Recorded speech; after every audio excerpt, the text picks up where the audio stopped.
Y hemos estado en una serie del libro de Marcos. Marcos es uno de los evangelios, es el más corto de los evangelios.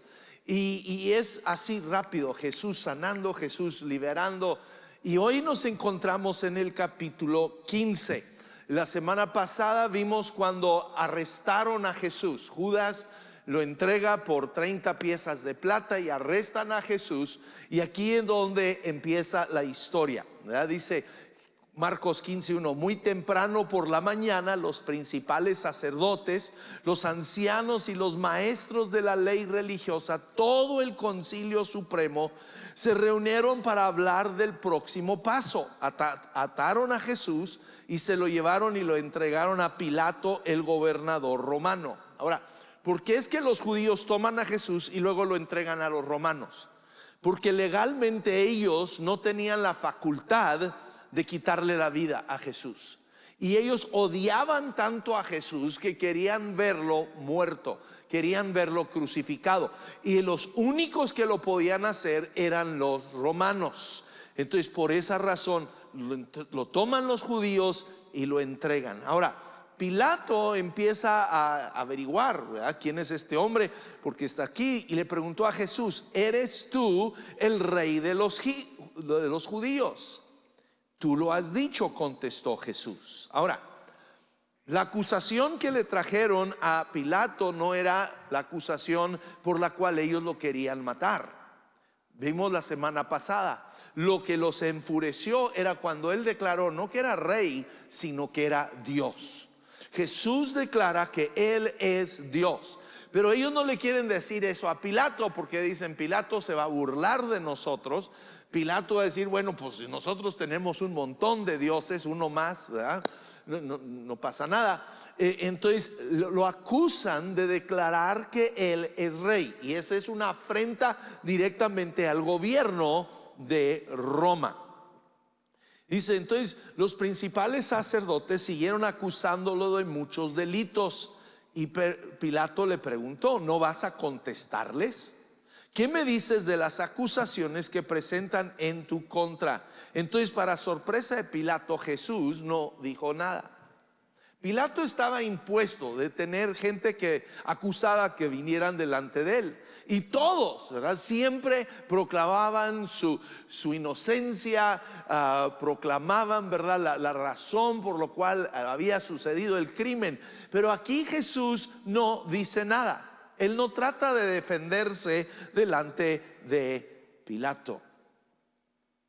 Dice: ahora bien, era costumbre del gobernador poner en libertad a un preso cada año durante la celebración de la Pascua, el que la gente pidiera. Entonces, aunque era el gobierno romano, como estaban en Israel, para apaciguar a la gente de Israel, cuando llegaba la Pascua soltaban a un prisionero, lo dejaban libre, ¿verdad?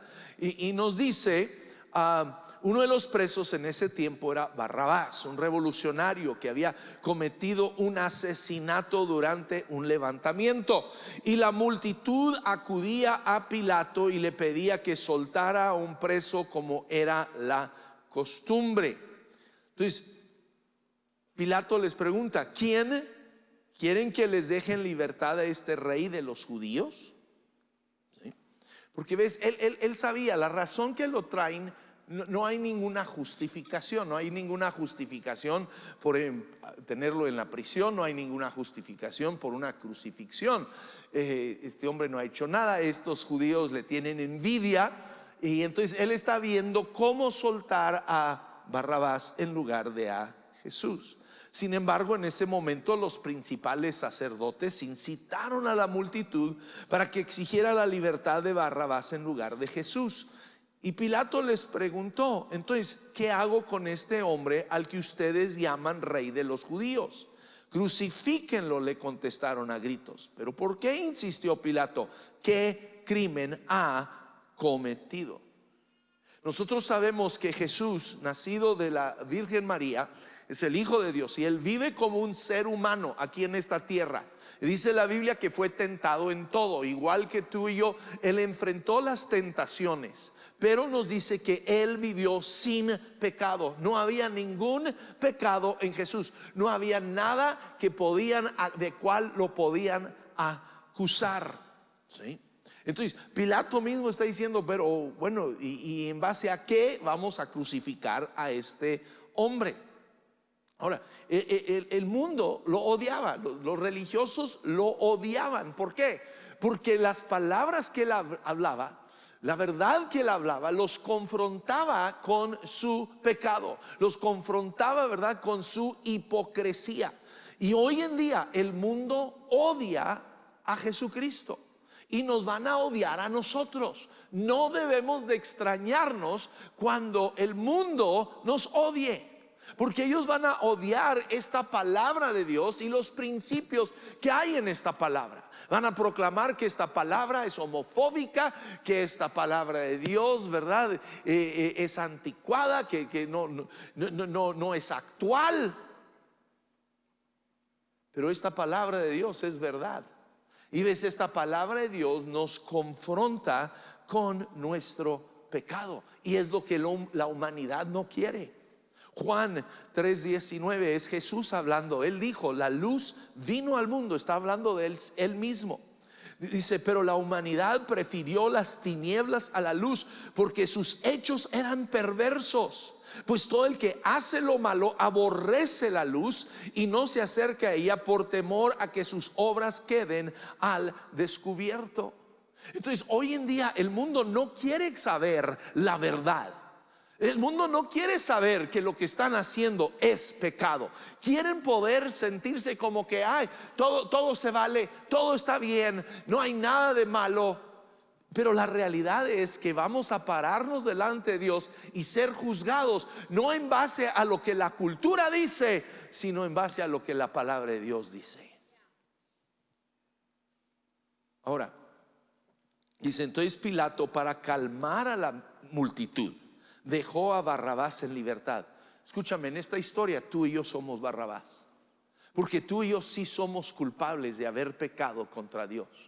Cada uno de nosotros. La Biblia dice que todos hemos pecado, empezando con este servidor tuyo. Todos hemos pecado, pero es por medio de la obra de Jesucristo en esta cruz que nos libra a ti y a mí de toda condenación. Tú y yo, que somos culpables, somos liberados por Jesús. Ahora dice, Pilato mandó azotar a Jesús con un látigo que tenía puntas de plomo, y después lo entregó a los soldados romanos para que lo crucificaran. Ahora, Pilato no tenía que latigar a Jesús. Eso era por encima. Pero vamos a ver, esto sucede porque Dios lo estableció. Pilato estaba pensando, lo voy a latigar, va a quedar todo deshecho y la gente ya lo va a perdonar y no pasa nada. Pero seguían insistiendo en su crucifixión. Pero tomaban en ese tiempo, era un látigo que eran de correas de piel, y en la punta había pedazos de plomo.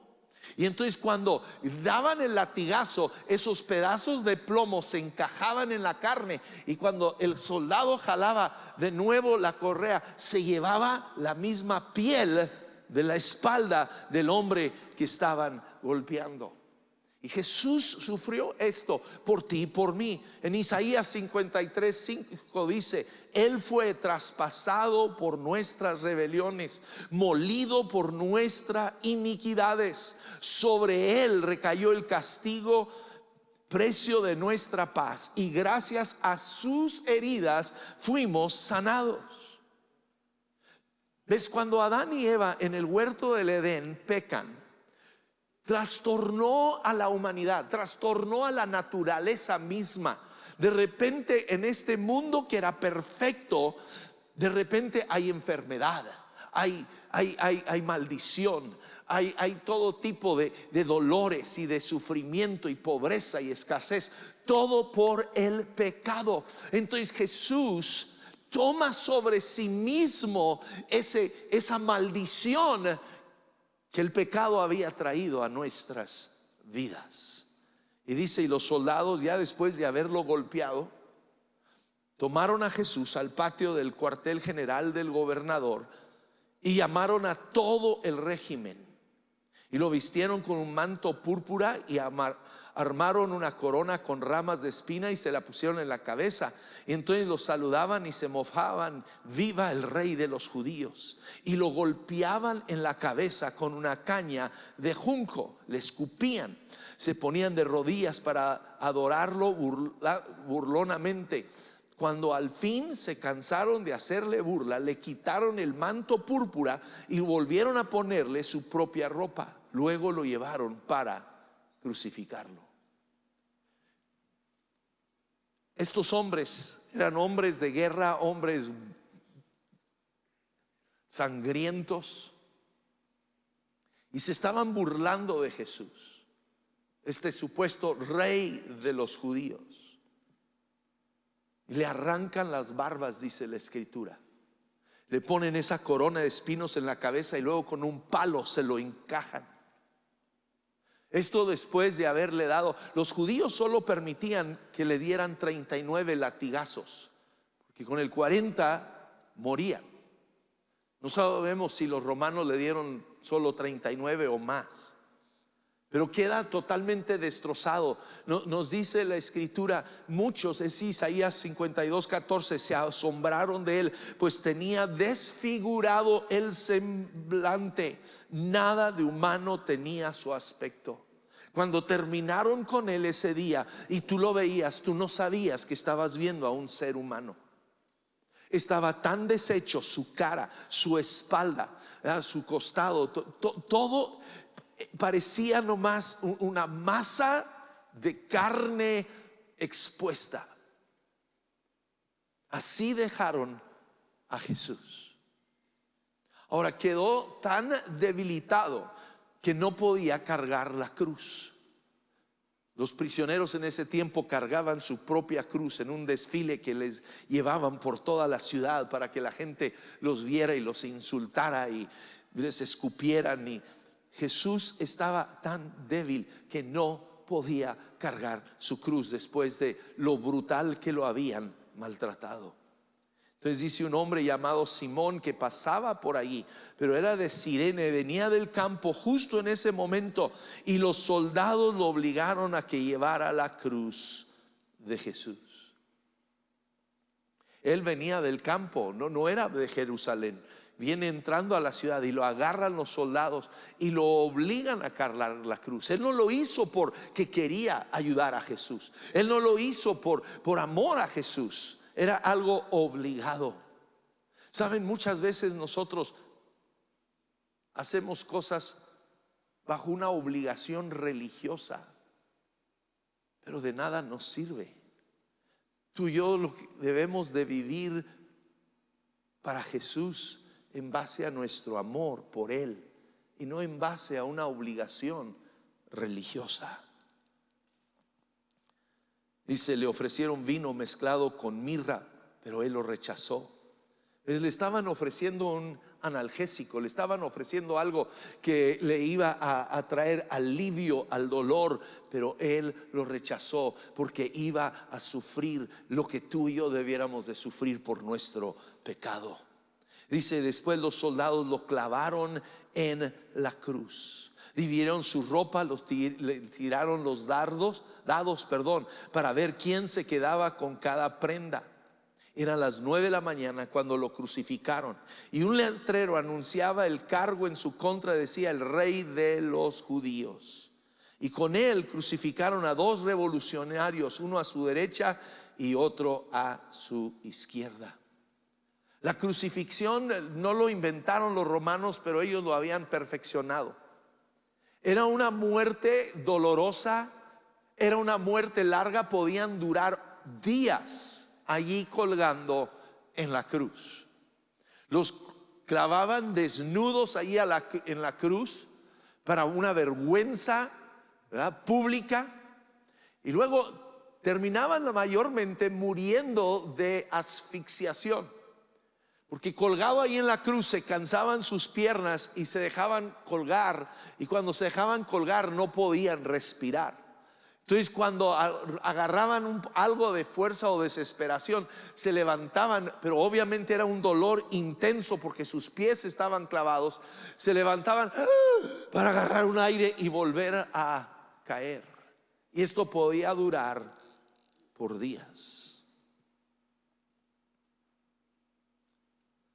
Jesús fue a esa cruz para librarte a ti y a mí de nuestro pecado. Pablo escribe en Colosenses 2:13, dice: ustedes estaban muertos a causa de sus pecados y porque aún no les habían quitado la naturaleza pecaminosa. Entonces Dios, ¿qué hace? Les dio vida con Cristo al perdonar todos nuestros pecados. ¿Quién puede decir gloria a Dios? Porque dice perdonó todos nuestros pecados. No dice perdonó algunos pecados. No dice perdonó los pecados menores. No, dice todos nuestros pecados. Él dice anuló el acta con los cargos que había contra nosotros y las eliminó clavándolo en la cruz. De esta manera desarmó a los gobernantes y a las autoridades espirituales, los avergonzó públicamente con su victoria sobre ellos en la cruz. ¿Ves? El enemigo, el diablo, que odia tu vida, ¿okay? El diablo no es tu amigo. El diablo no te va a hacer ningún favor. El enemigo te odia a ti, me odia a mí. Y él tiene un acto de decretos en contra nuestra. Él tiene allí un archivo donde tiene ahí todos los pecados de Luis, ¿verdad? Y él los tiene todos ahí, Luis. Los tiene todos y a él no se le olvida nada. Al diablo no se le olvida nada. Y tiene desde que eras un niño, desde que no le hiciste caso a tu mamá, ¿verdad? Y desde que te robaste el dulce de la tienda, y desde que besaste a la novia, tiene todo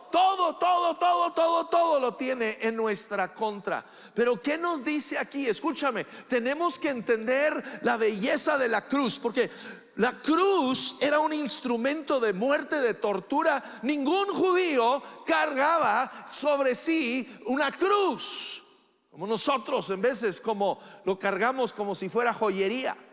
Anoche viendo en la televisión un hombre que más lejos y más una vida más desordenada que qué, pero con su cruz.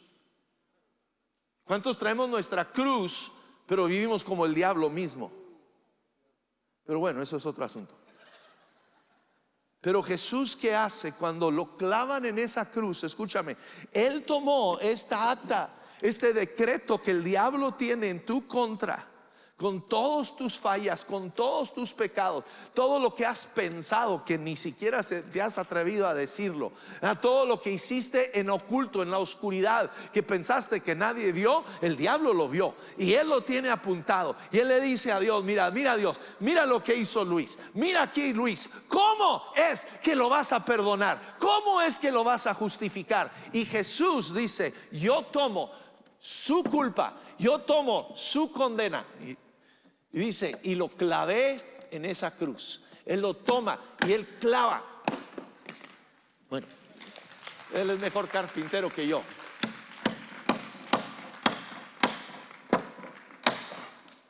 Y él clavó en esa cruz cada condenación que hay en nuestra contra. Él lo clavó allí. Él fue a esa cruz para liberarnos a ti y a mí de nuestra condenación. Nos dice la escritura: no hay ninguna condenación. Díganme conmigo: ninguna. No hay ninguna condenación. Yo sé que en vez de la suegra viene y te condena, y en vez de la esposa o el esposo o los hijos vienen y te condenan. Pero en Cristo Jesús, si yo pongo mi vida en Él, gracias a esta cruz, no hay ninguna, digan ninguna condenación para los que estamos en Cristo Jesús.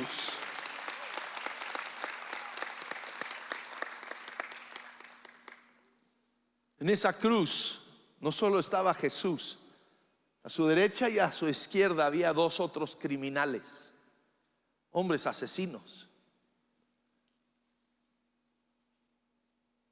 Y uno de ellos de repente, sus ojos espirituales son abiertos y reconoce, este hombre es diferente a nosotros. Y le dice: Jesús, acuérdate de mí cuando vengas en tu reino. Y Jesús, escúchame, le dijo, hoy estarás conmigo en el paraíso. Hoy, escúchame, cuando tú y yo clamamos a Jesús, y decimos: Jesús, te reconozco a ti como mi Señor, como mi Rey, el que perdona mis pecados, en ese instante todo es borrado. Tú y yo no tenemos que hacer mandas y penitencias y sufrir por largo tiempo. No es como en veces en el matrimonio, no estoy hablando de ustedes, pero hay gente allá afuera que se pelean y luego el esposo, el viejo, viene y dice: perdóname, amor.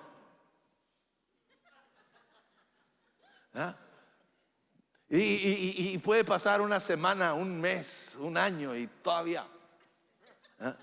Pero escúchame, Jesucristo, el momento que clamamos a Él, dice: hoy es el día de perdón. Hoy, en el instante que tú y yo clamamos a Jesús, Él nos perdona en ese instante. Y dice que Él toma todo nuestro pecado y lo echa en lo más profundo del mar. Lo borra con su sangre. Es en esa cruz Él derramó su sangre por nosotros. Ahora dice, la gente que pasaba por allí le gritaba insultos.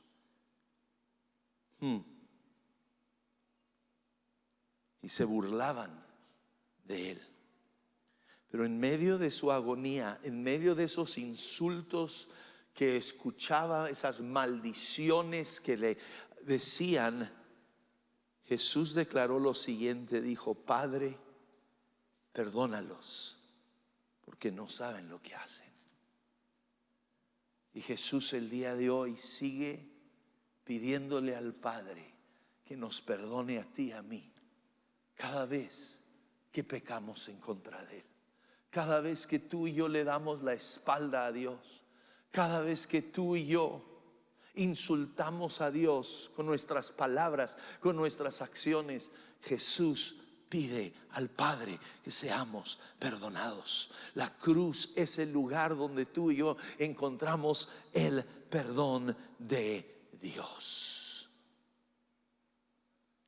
Dice: a mediodía la tierra se llenó de oscuridad hasta las 3 de la tarde. Y luego a las 3 de la tarde Jesús clamó con voz fuerte: Eloi, Eloi, lema sabactani, que significa: Dios mío, ¿por qué me has abandonado? Ahora, yo he escuchado, tengo que confesar, hasta yo lo he predicado, me arrepiento. El Padre no abandonó a su Hijo. El Padre nunca le dio la espalda a su Hijo. Porque si el Padre hubiera abandonado a Jesús en ese momento, tú y yo, ¿cómo pudiéramos vivir sabiendo que a nosotros no nos abandonaría? Él no abandonó a Jesús en ese momento. Entonces tú dices: pero ¿por qué Jesús entonces clama?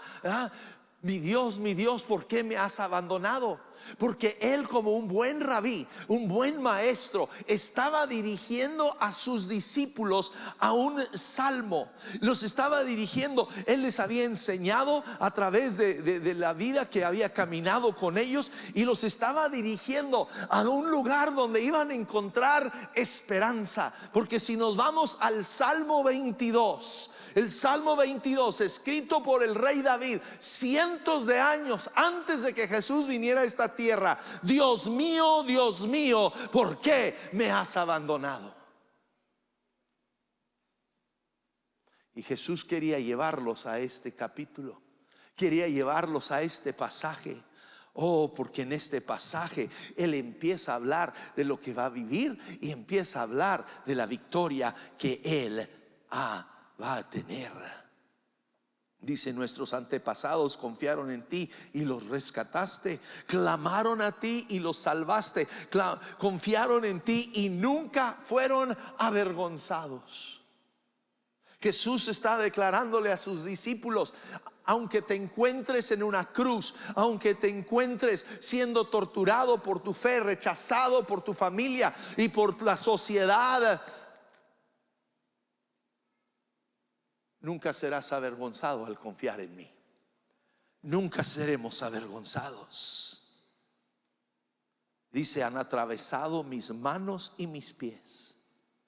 Escucha lo que escribió: se reparte mis vestimentas entre ellos, tirando los dados por mi ropa.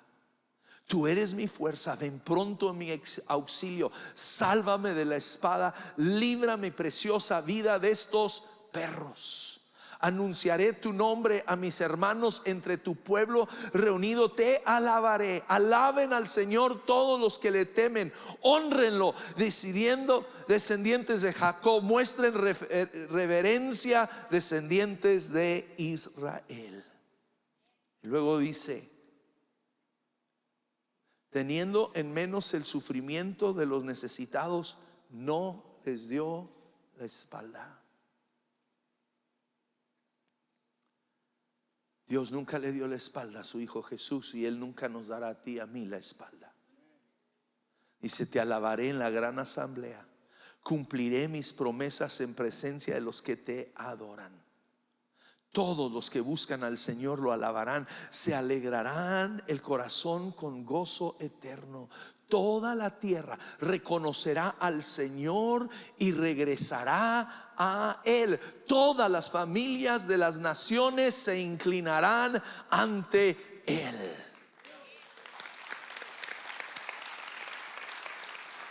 Jesús le estaba diciendo a sus discípulos: ustedes me ven aquí en una cruz, ustedes ven mi cuerpo deshecho, ustedes ven la muerte física que viene sobre mí, pero no pierdan esperanza, porque esto ya fue escrito, esto ya fue profetizado, y yo salgo victorioso. Yo salgo victorioso. Entonces tú y yo podemos vivir en la confianza que Dios nunca nos dejará ni nos desamparará. Brinco porque el tiempo. Verso 37: Jesús soltó otro fuerte grito y dio su último suspiro. Lucas nos dice: antes de dar ese último suspiro, Jesús proclamó con fuerza: Padre, en tus manos encomiendo mi espíritu. Y al decir esto, expiró. Como les decía, podían durar días allí. Llegaba el momento donde los romanos se desesperaban, y lo que hacían es que llegaban y les rompían las piernas para que ya no se pudieran parar, y terminaban asfixiados. Pero ves, la cruz, Jesús vino y dio su vida aquí, pero Él entregó su espíritu. La cruz no le robó la vida, Él entregó su vida, Él entregó su espíritu cuando Él había terminado la obra, cuando la obra estaba completa de tu redención y mi redención, de librarnos a ti y a mí de nuestros pecados. Cuando Él terminó la obra, dijo: Padre, he terminado, y entregó su espíritu. ¿Ves? La cruz es el lugar del encuentro con el amor de Dios. El amor me encanta. Día a día que leo esta Biblia, y cada vez encuentro, no pasa ni un día que no encuentro donde me habla de su amor inagotable, de su amor que no tiene fin. Nos dice Romanos 5:8: mas Dios muestra su amor para con nosotros en que, siendo aún pecadores, que Cristo murió por nosotros. Esa muerte en la cruz, esa muerte horrenda, horrífica, lo hizo por amor a ti y a mí, para darnos vida. Dice luego verso 38: y la cortina del santuario del templo se rasgó en dos, de arriba a abajo. No de abajo para arriba. Si hubiera sido de abajo para arriba, pudieran haber sido dos personas que lo rompieron, pero fue de arriba. Dios mismo lo rompe. ¿Ves? Esta cortina separaba. Había en el templo en ese tiempo, detrás de la cortina era el lugar santísimo, y solo el sumo sacerdote podía entrar allí. Y él entraba temblando con temor que no hubiera pecado en él que lo llevara a la muerte. Le amarraban una soga en una pierna y lo esperaban afuera, por si no salía lo iban a sacar arrastrando, muerto. Pero Dios, escúchame, ese día cuando Cristo da su vida en esa cruz y Él ha dicho: Padre, está terminado, y entrega su espíritu, Dios toma esa cortina y Dios la rompe en dos, porque por medio de Jesucristo tú y yo tenemos acceso directo delante del Padre. Tú y yo. Tú no tienes que venir conmigo para ir a Dios. Tú no tienes que ir con un pastor, no tienes que ir con un sacerdote, no tienes que ir con un chamán para ir con Dios. No, tú y yo como hijos de Dios, por medio de Jesucristo, tenemos entrada delante de nuestro Padre Celestial. En cualquier momento podemos entrar. Dice: y el oficial romano que estaba frente a él, este hombre que había visto cientos, si no miles de muertes, este hombre sangriento que lo había estado golpeando e insultando, cuando ve la manera en que muere, exclamó: este hombre era verdaderamente el Hijo de Dios. Aún en su muerte Jesús testificó de que él era el Hijo de Dios.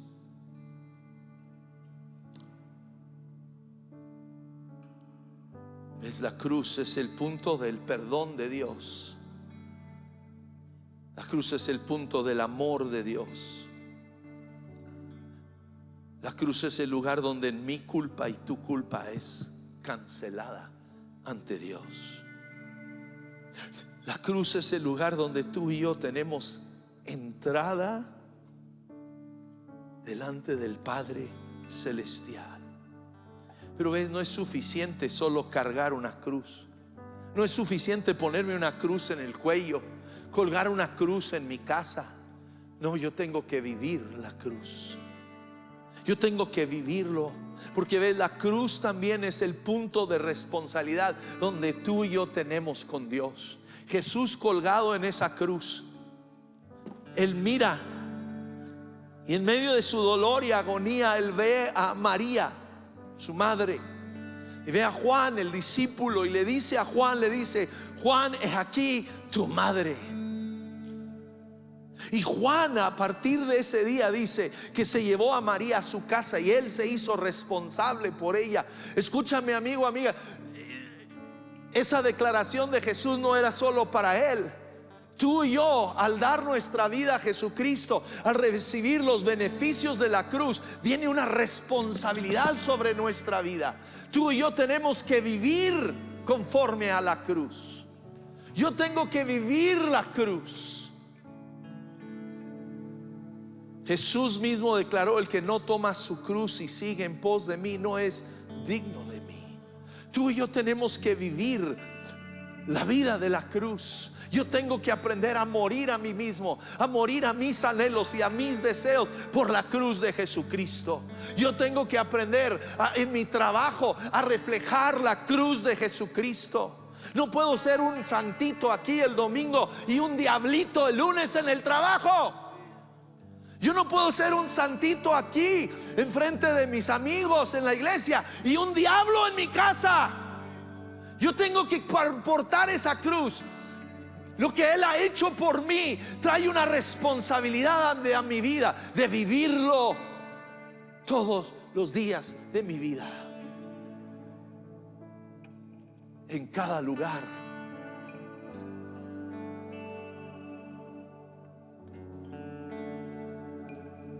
Vamos hoy poniéndonos sobre nuestros pies